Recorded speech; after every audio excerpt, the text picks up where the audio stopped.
Halo kawan-kawan semua, kembali lagi bersama saya di channel Investor Logis. Kali ini saya akan coba memberikan sedikit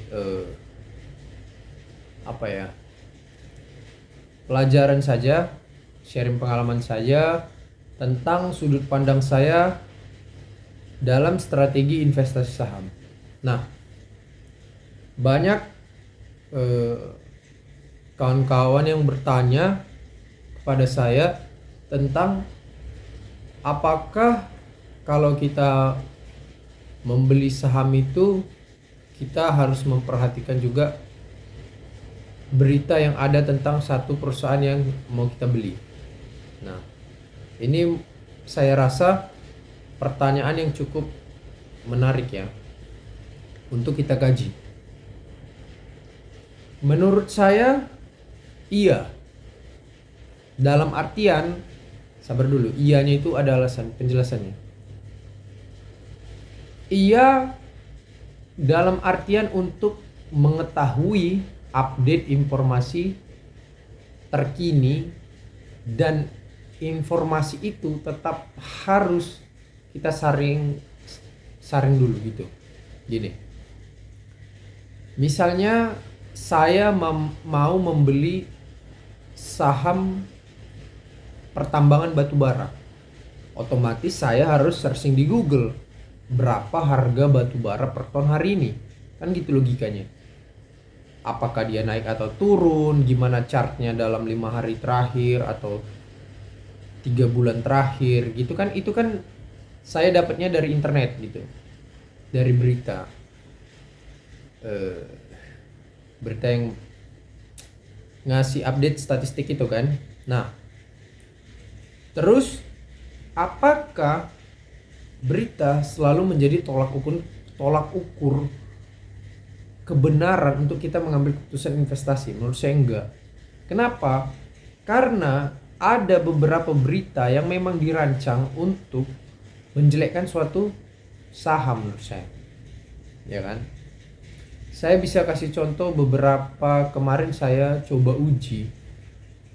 Apakah saham Pegas itu memang akan rugi 5 triliun karena force major berdasarkan berita yang saya baca dari salah satu media. Nanti saya coba cari screenshotannya kalau masih ada ya pemberitaan. Sebetulnya memang berita ini tidak mengatakan secara gamblang dan pasti bahwasanya Pegas ini akan rugi sekian gitu di kuartal 4 nanti.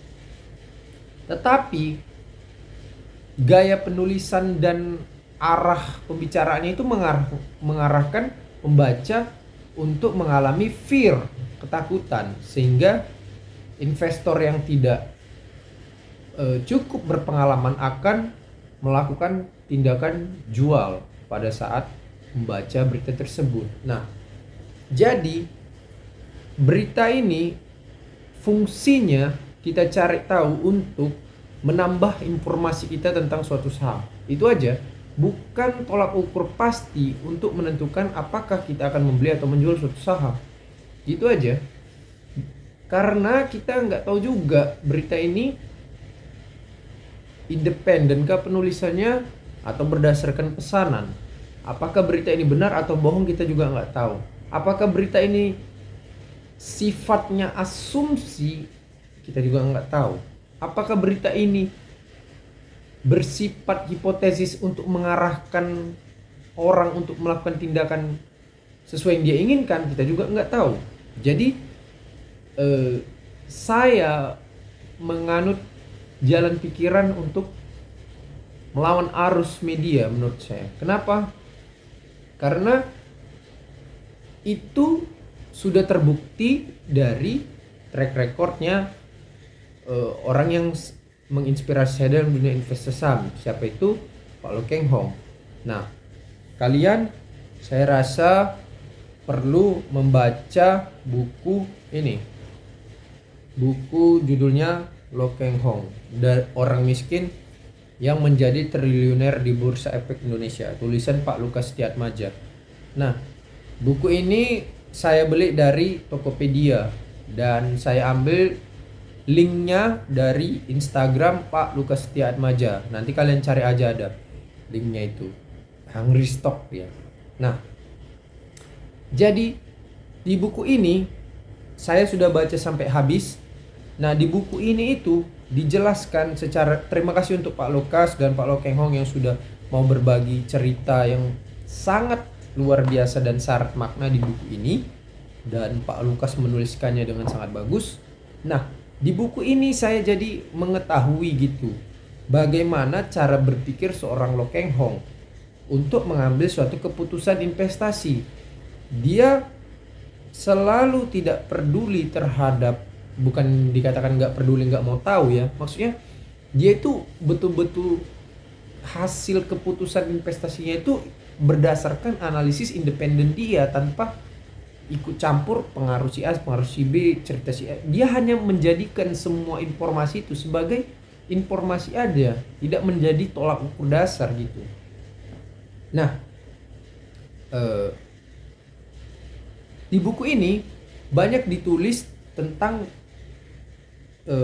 saham-saham yang dibeli Pak Lo Keng Hong dan menjadi pemenangnya gitu. Nah, saya tarik benang merahnya, ternyata salah satu kesamaan dari semua saham yang dibelinya itu dia melawan arus gitu. Melawan arus itu maksudnya di mana yang diberitakan oleh media banyak berita negatif tentang saham itu dan cenderung ramal oleh analis saham yang jago-jago, yang gelarnya sekian banyaknya itu tidak harus dibeli, dia malah membeli gitu. Nah, dia melawan arus. Kenapa dia melawan arus? Tetapi dia melawan arus bukan juga yang sembarangan. Dia melawan arus dengan kalkulasi yang terukur, kawan-kawan. Contohnya apa? Contohnya saham UNTR tahun 98. Nah, memang tidak ada dituliskan dalam buku ini mengenai penjelasan bahwasanya saham UNTR ini jelek. Tapi saya bisa membayangkan peristiwa saat itu di mana terjadi krisis ekonomi yang besar-besaran, kemudian saham semua hancur. Ya, saya pikir media akan memberitakan yang gitu-gitu juga gitu, karena media itu kan memberitakan per hari ini aja gitu. Nah, dia nggak mau menambahkan gimana masa lalu si saham ini, dulu dia pernah bagus gini, nggak mau dia, dan masa depannya gimana diprediksi. Ya, dia berpusat memprediksi masa depan dengan peristiwa hari ini aja gitu, tanpa mempertimbangkan historikalnya gitu. Nah, Pak Lo Keng Hong masuk UNTR 250, dia masuk kalau saya nggak salah 250, kemudian dijual di 11 ribuan. Nah, itu kan untung berapa berapa ribu persen ya dalam waktu 6 tahun jangka tunggunya. Melawan arus dia, ya kan. Kemudian dia beli saham Indika Energy, yang di dalam buku ini ditulis bahwasanya itu adalah saham yang paling berkesan menurut Pak Lo Keng Hong. Nah, di mana di tahun 2016 itu saham Indika Energy turun sampai 110 kan. Nah, beliau membeli. Pada saat itu posisinya harga batu bara turun sampai $50 per ton, ya kan. Terus brokernya yang lulusan MBA katanya di buku ini mengasih saran untuk Pak Lo Keng Hong tidak membeli saham batu bara karena prospek masa depannya jelek. Nah, ini terbukti, dia analis yang pintar dari sudut pandang orang menilai dari jasanya, gelarnya. Nah, dia mengasih saran untuk tidak membeli itu kan basisnya apa? Basisnya peristiwa hari itu, bahwasanya harga batu bara turun $50 per ton. Kemudian pada saat itu sebetulnya udah ada juga desas-desus energi itu akan diganti menjadi green energy, kawan-kawan. Jadi apa ya, tesis untuk mengubah dunia ini menjadi green energy itu bukan baru-baru ini aja. Kita track ke belakang itu sudah ada wacananya. Tapi memang ya gitu, memang fundamentalnya dunia ini masih membutuhkan batu bara untuk bahan bakar tenaga uap itu, kawan-kawan, untuk menghidupkan listrik itu masih ditopang dunia sekitar 60% penggunaan batu bara. Nah, jadi apa ya? Kadangkala semakin banyak media yang memberitakan saham itu jelek, gini prospek masa depannya nggak bagus, gini apa. Sebetulnya di situ letak semakin peluang saham itu untuk kita beli gitu. Apalagi harganya sudah jatuh kan. Nah, per tahun ini saya melihat ada beberapa saham yang sudah naik yang sebelumnya diberitakan jelek oleh media, banyak media memberitakan. Dan saya mempraktekkan cara berpikir melawan arus itu yang saya baca dari buku Pak Lo Keng Hong ini. Saya mempraktekkan itu di saham Pegas misalnya, ya kan.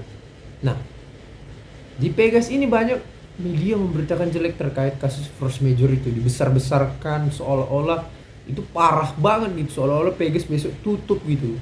Kalau kita baca beritanya itu kayak kacau banget. Padahal saya pikir kinerja keuangannya dari kuartal 1 sampai kuartal 3 2023 masih bagus, penjualannya meningkat gitu kan. Memang laba bersihnya menurun. Tetapi saya kira ya nggak akan sampai sehancur itu juga di harga sampai 1060 itu titik terendahnya dalam 1 tahun terakhir. Ya udah saya masuk aja gitu. Nah, kenapa saya masuk? Ini yang saya bilang, kita juga melawan arus jangan bodoh asal masuk gitu, tapi ada calculated risk-nya, kalkulasi resikonya gitu. Kenapa saya beli Pegas? Saya masuk di bawah harga 1100. Satu, Pak Lo Keng Hong pernah bunyi di media dia beli Pegas di harga 1100. Logikanya kalau saya beli Pegas di bawah 1100, otomatis saya beli harga lebih rendah dari Pak Lo Keng Hong. Pak Lo Keng Hong itu kalau beli saham, udah pasti saham itu dikalkulasinya di bawah harga wajarnya, udah pasti itu. Udah pasti murah. Oke, yang kedua, Pegas ini bagi dividen kawan-kawan. Segila-gilanya sama value investing, saya nggak berani juga Pak Lo Keng Hong kan. Dia tidak terlalu memperhitungkan dividen. Saya cukup memperhitungkan dividen. Kenapa? Karena uang saya terbatas. Bang Pak Lo Keng Hong kan udah banyak gitu. Jadi ya saya pun kalau punya uang sebanyak Pak Lo Keng Hong, mau beli saham yang nggak bagi dividen pun nggak masalah. Orang uang saya udah banyak juga kan. Tapi karena uang saya belum banyak, ya saya kan mau terima juga hasil dari investasi saya yang jelas gitu dalam bentuk dividen kan.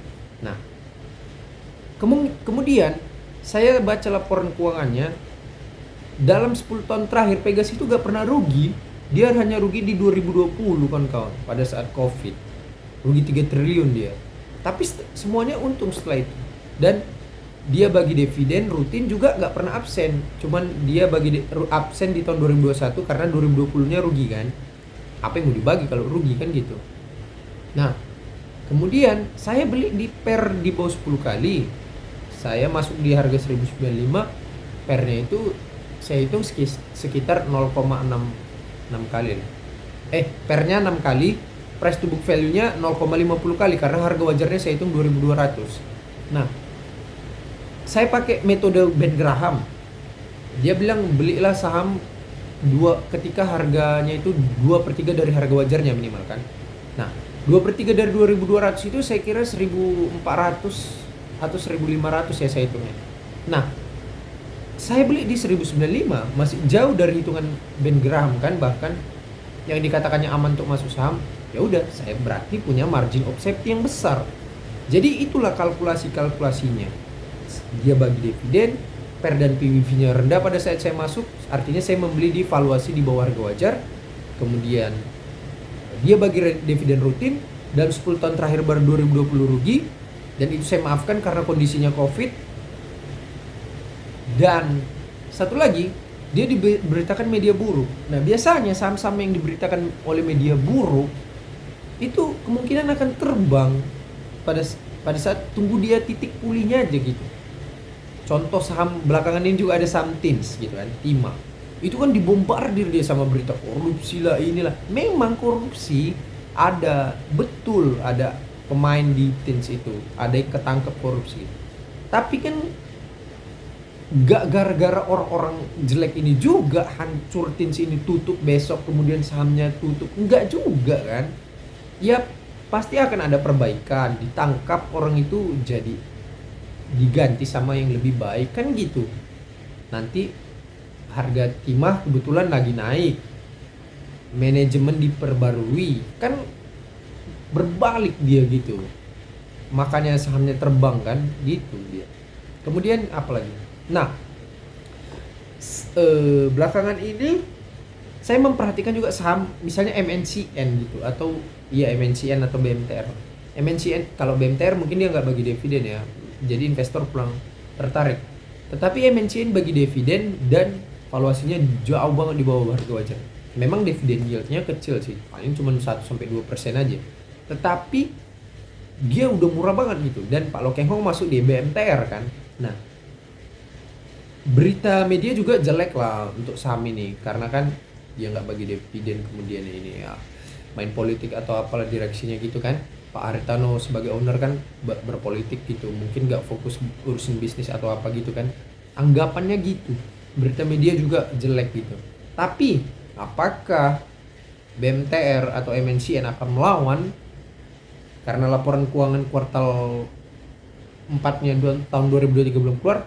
Kita saksikan aja. Tapi terus terang saya belum berani masuk, walaupun saya hitung murah banget, sama kayak gudang garam gitu. Diberitakannya apa jelek gini kan, cukai rokok, Bandar Dohoho belum jalan, tol Kediri itu masih dibangun gini, capex-nya besar. Nah, itu dibombardir sama berita jelek kan, otomatis sentimen akan negatif. Sentimen negatif, harga saham akan nurun, ya kan? Nah, tetapi apakah ini akan melawan? Bagaimana cara melawannya? Fundamental. Fundamental itu apa? Laporan keuangannya. Laporan keuangan itu apa? Labanya naik atau enggak? Dia laba atau enggak? Dia bagi dividen atau enggak? Gitu aja. Begitu berita-berita itu terlawan dengan, tercounter dengan laporan keuangannya atau apalagi labanya naik, itu pasti harga sahamnya naik gitu. Gitu dia selalu. Tetapi investor di Indonesia ini kan kebanyakan trader. Nah, trader itu dia mainnya harian. Harian itu butuh isu. Kalau isunya jelek, ya otomatis cut loss kalau turun. Kalau isunya naik, dia masuk gitu, karena diekspektasikan harganya akan naik terus gitu. Kalau investor atau apalagi value investor, dia justru masuk ketika jatuh. Kenapa? Karena pada saat jatuh dia dapat diskon waktu beli. Nanti harga sahamnya naik lagi setelah proses pemulihan, baru dia jual. Beda konsepnya kan, jadi memang nggak cocok gitu investor sama trader itu gitu. Beda memang konsepnya. Jadi memang ya konsep investasi kita akan menentukan kita jadi investornya seperti apa, itu aja sih. Oke kawan-kawan, itu aja yang bisa saya sampaikan. Semoga video ini bermanfaat dan terima kasih. Sampai jumpa kembali.